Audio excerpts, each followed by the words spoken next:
2005, quelques amis visitent le Ladakh lors d'un voyage.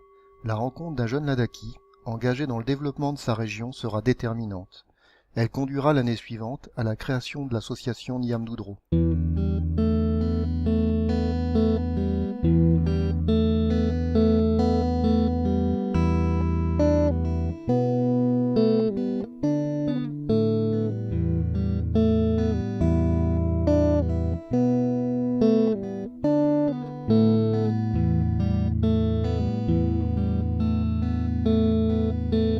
Le Ladakh est l'un des plus grands districts de l'État du Jammu-Cachemire, situé au nord de l'Inde, entre deux grandes chaînes de montagnes, le Grand Himalaya et le massif de Karakoram.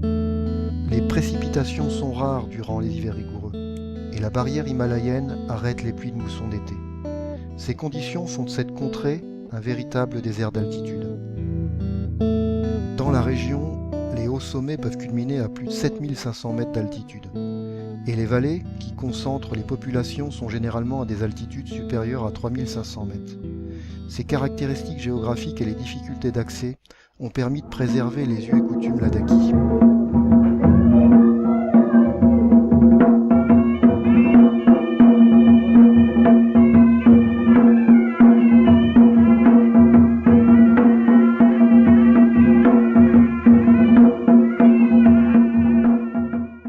Contrairement au reste du Jammu-Cachemire, principalement musulman, le Ladakh est majoritairement bouddhiste. Il s'agit d'un bouddhisme de tradition tibétaine, héritage de ses liens étroits avec le Tibet dès le Xe siècle. La présence d'un grand nombre de monastères bouddhistes et le dialecte proche du tibétain parlé par la plupart des habitants en témoignent. C'est la raison pour laquelle on appelle souvent ce pays le Petit Tibet.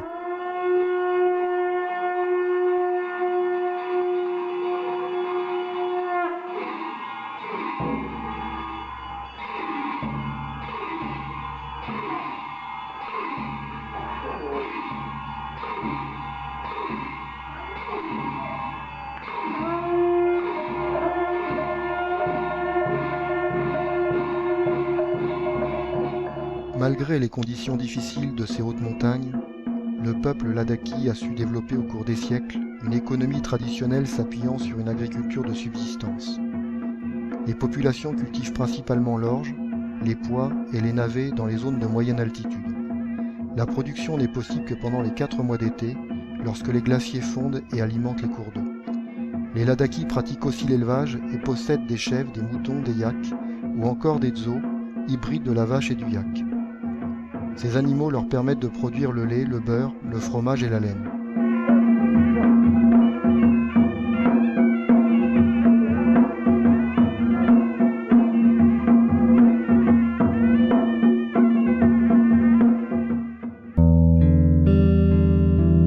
Le voyageur qui arrive au Ladakh et qui suit la vallée de l'Indus est surpris de voir de nombreux convois et camps militaires. La présence de troupes indiennes dans la région témoigne du climat de tension existant entre l'Inde, le Pakistan et la Chine depuis de nombreuses années. En effet, les conflits qui ont éclaté entre ces trois pays après l'indépendance de l'Inde ont entraîné l'annexion de la partie ouest du Ladakh par le Pakistan et l'occupation de sa partie est par la Chine.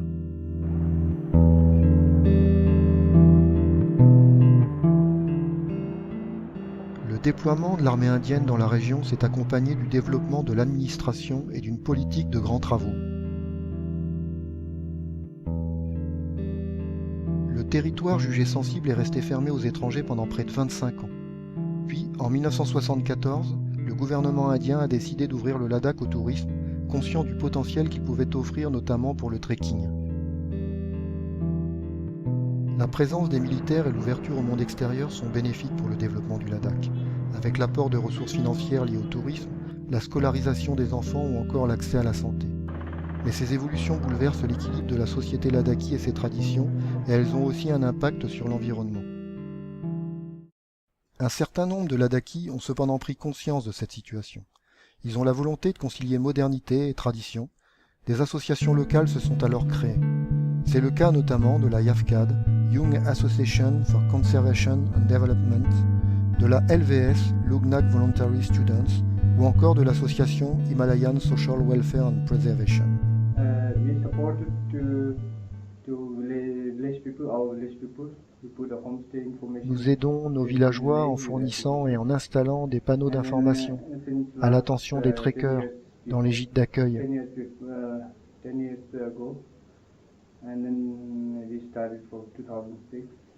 C'est en 2006, avec ce type de projet, que notre association a commencé ses actions.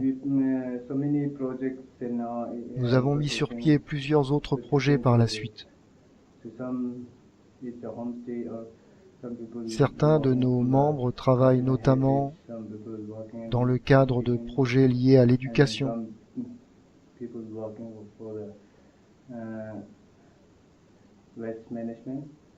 D'autres travaillent dans le traitement des déchets. Le principal objectif de notre association est la protection de l'environnement et de l'agriculture biologique. Nous subissons aussi les effets du réchauffement climatique de la planète et de la pollution.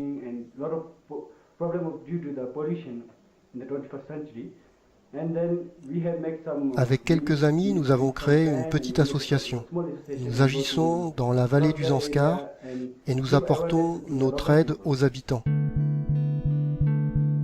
Niamdudro apporte son soutien à ces associations Ladakhi en les accompagnant dans l'élaboration et la mise en œuvre de projets qui répondent ainsi aux besoins des villageois.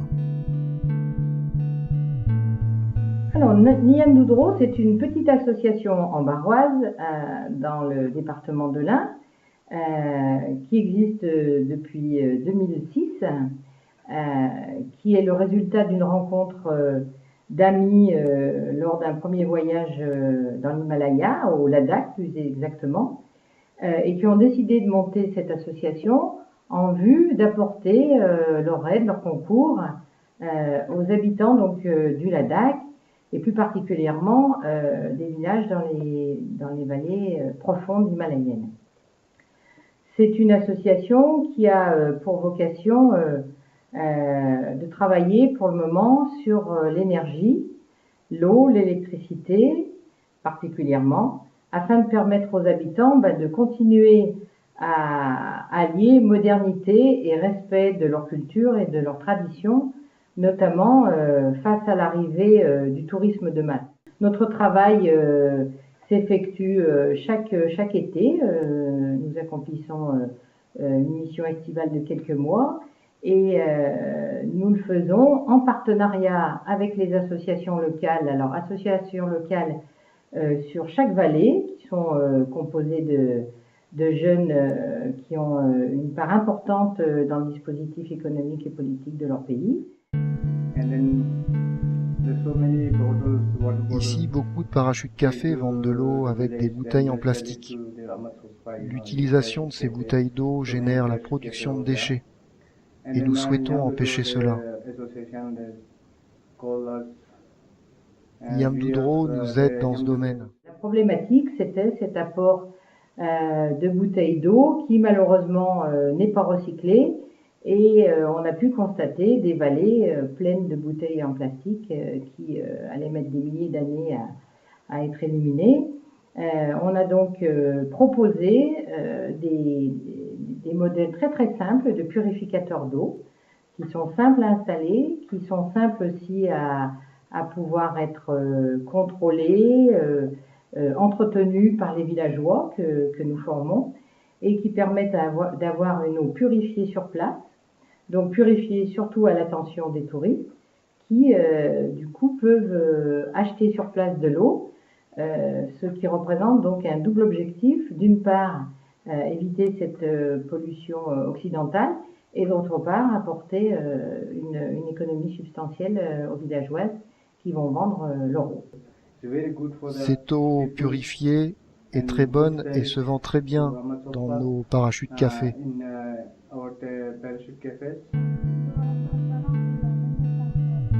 Ce purificateur d'eau par ultraviolet a été installé ici à Skiou en 2011 avec le soutien de l'association Niamdudro. Ce dispositif est utilisé régulièrement.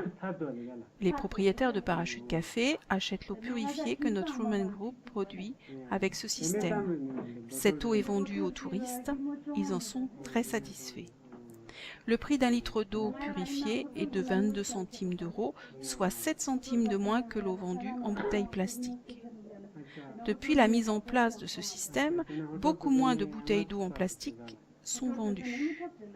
La vente de l'artisanat et l'eau produite par ce purificateur rapporte à notre Truman Group un peu plus de 1 000 € par an.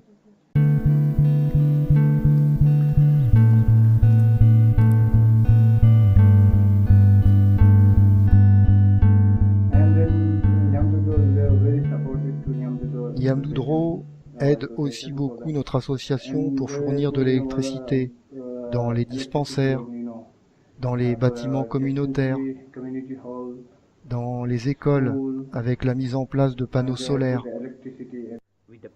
Ces dernières années, nous avons collaboré avec Niam Doudro pour aider les habitants des villages, les monastères et les écoles en installant des centrales solaires pour produire de l'électricité et fournir de la lumière.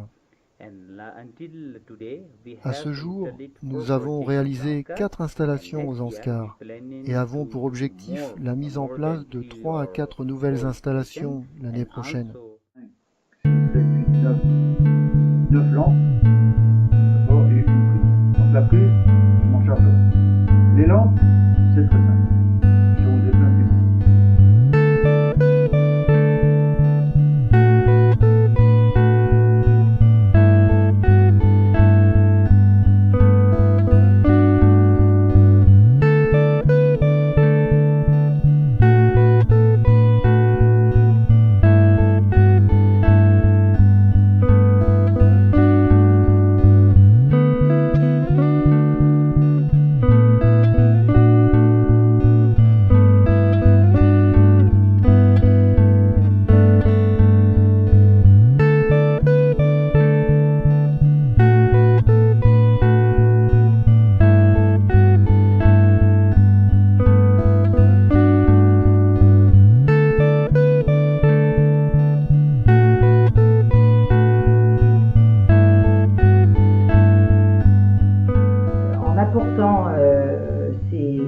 D'électricité, on leur permet de vivre plus décemment et puis de développer leur artisanat.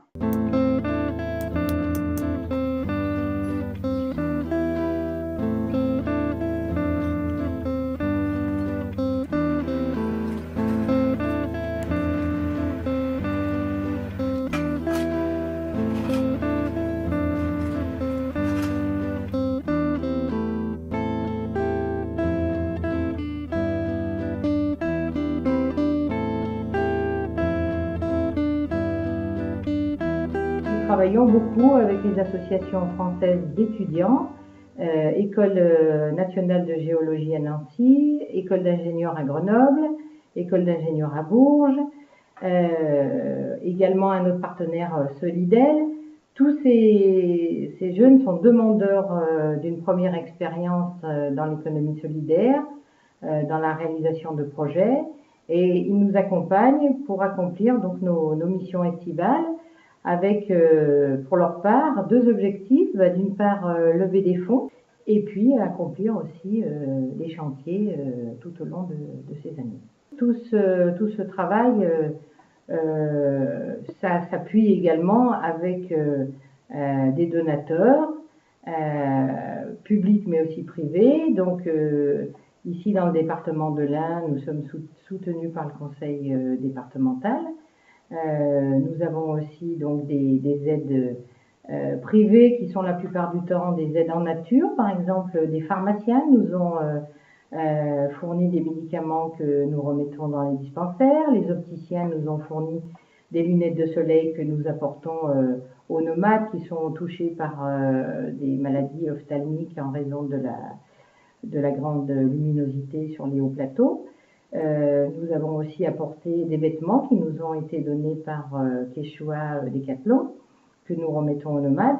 Donc nous avons aussi cette contribution de dons personnels et des levées de fonds que nous faisons chaque année auprès des institutionnels. Nous répondons aussi de manière un petit peu ponctuelle lorsque nous avons des associations, par exemple, de femmes qui nous sollicitent au niveau de l'artisanat. Nous avons apporté des fournitures pour leur permettre d'accomplir leur artisanat, comme par exemple des aiguilles spéciales.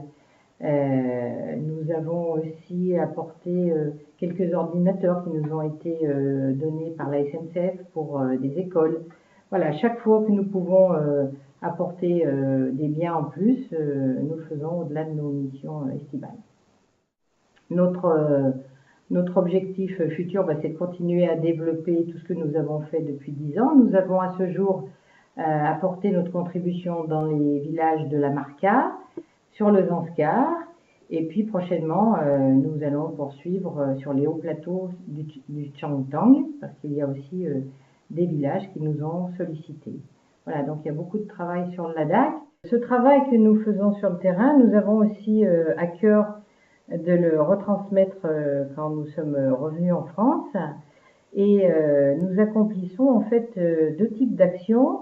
Une action de sensibilisation et puis aussi une action de diffusion, parce que nous essayons toujours de faire venir de nouveaux bénévoles à notre association. Dans le premier cas, nous travaillons avec les jeunes dans les lycées.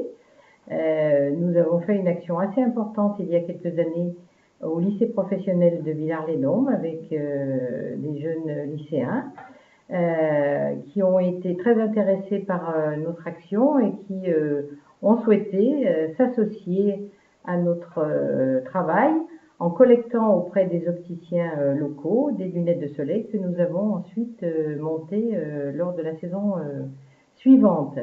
Nous avons aussi organisé des expositions de photos, en faisant aussi des conférences pour expliquer nos missions, notamment à Ambérieu, en Bugey, mais également à Caluire, dans un ciné-club.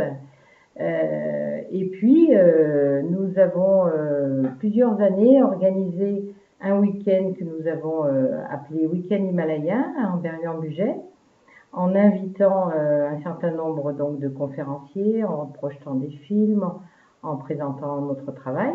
Et dernièrement, depuis 2 ans, nous sommes fiers de participer en fait au salon Curieux Voyageurs qui se tient donc chaque année à Saint-Étienne au printemps, au mois de mars, où nous avons donc tenu un stand pour présenter nos travaux.